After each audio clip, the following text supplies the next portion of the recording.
Hi everyone, how are you today? Welcome to week 2 of For Fitness Sake. I have just completed week 1 of my new active lifestyle. And it went pretty well. I went for 2 walks on my treadmill, 30 minutes each, and I went swimming in the pool at the gym just a few days ago. If you want to see the video about that, check out the description below.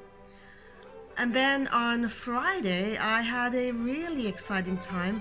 I was at the elementary school cross-country meet, and I was there to assist in the barrier-free race for children with physical and intellectual disabilities. So that was really amazing. Being with those kids is so inspiring. They are just fantastic. Words cannot describe how much I just love being with those kids.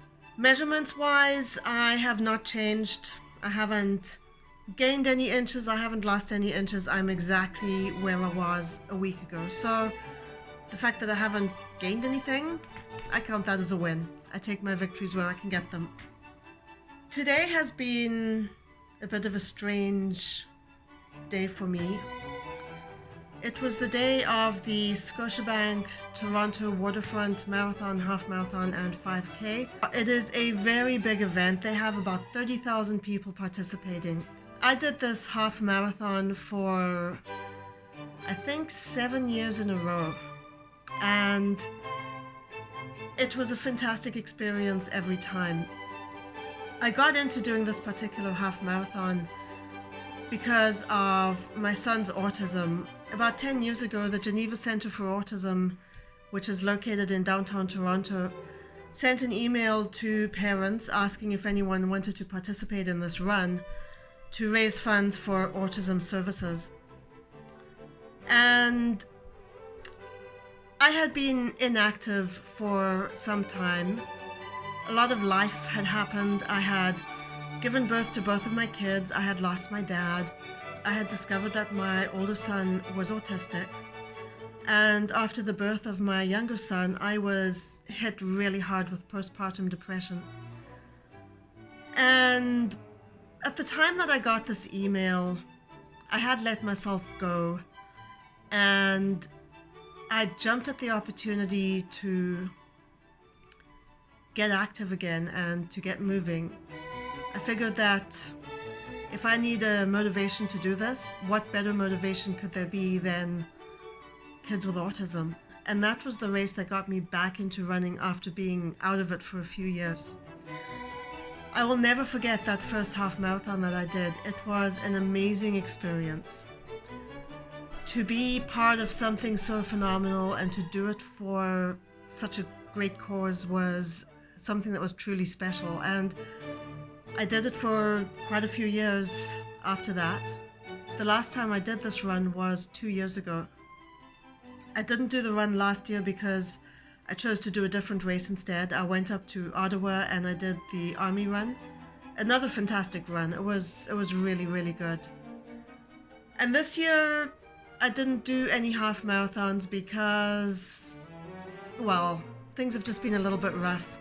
Health-wise, motivation-wise, I've just generally had a rough time. But today my Facebook feed was full of updates from people who were participating in the Scotiabank Toronto Waterfront Marathon. And I realized that I actually miss it.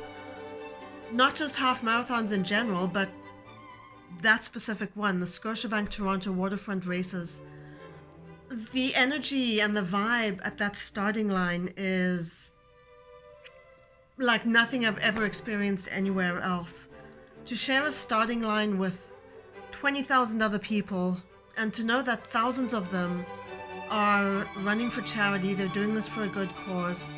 A lot of them are overcoming their own battles. They are at difficult points in their own journeys. There are people who run that race who have fought cancer, they have battled with mental illnesses, addictions, conditions like cystic fibrosis, epilepsy, learning disabilities. There are all kinds of journeys that people go on in order to participate in this race, and I have missed being a part of something so special.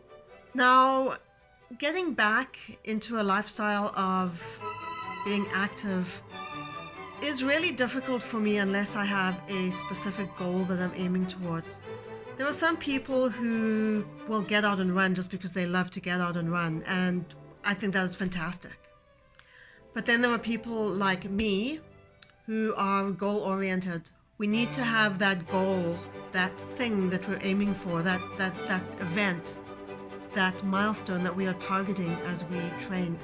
And for the last week, I've been trying to discover what that goal is. And today, as I saw this coverage and people's updates about the Scotiabank Toronto waterfront races, I realized that that's it. That's really what I want to do. That is the race. That is my happy place. Telling you guys first, you're the first to know. My goal is to participate in the Scotiabank Toronto Waterfront Half Marathon in 2020. I have a year to do it. There is no reason for me to not succeed at this. I am excited to know what it is that I'm working towards, and I'm really excited to get started. So far, I am thinking that I will do the St. Patrick's Day run here in Toronto in March.